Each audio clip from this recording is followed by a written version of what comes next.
নামাজ পড়ছে একজন ব্যক্তি, সে আল্লাহর সাথে সরাসরি কথা বলছে, তার পাশে কথা বলা জায়েজ নেই। এমনকি নামাজরত ব্যক্তির পাশে কোরআন তেলাওয়াত করাও জায়েজ নেই। কথা কি বুঝতে পারছেন?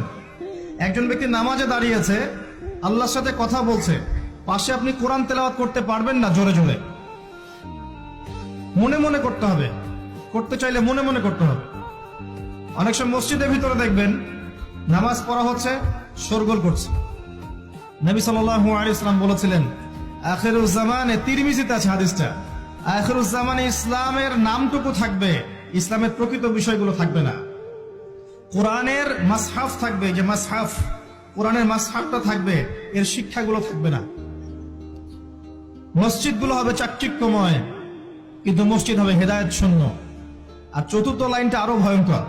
4 নম্বর লাইনে গিয়ে নবীজি বলেছেন সাল্লাল্লাহু আলাইহি ওয়াসাল্লাম, আসমানের নিচে জমিনের উপরে আল্লাহর সবচেয়ে নিকৃষ্ট সৃষ্টি হবেন এক শ্রেণীর আলেম, যাদের থেকে ফিতনা ছড়াবে এবং তাদের দিকেই ফিতনা ফিরে আসবে।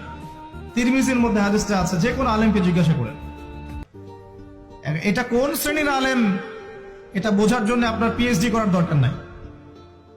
যারা দিনকে দুনিয়ার বিনিময়ে বিক্রি করেছে তারাই সেই শ্রেণীর আলেম। যারা সত্য কথা বলতে ভয় পেয়েছে তারাই সেই শ্রেণীর আলেম। যারা সত্যকে মিথ্যার সাথে মিশ্রিত করেছে তারাই সেই শ্রেণীর আলেম। এবং যারা ইসলামের নামে উম্মাকে শতদা বিভক্ত করে দিয়েছে, এরাই সেই শ্রেণীর আলেম।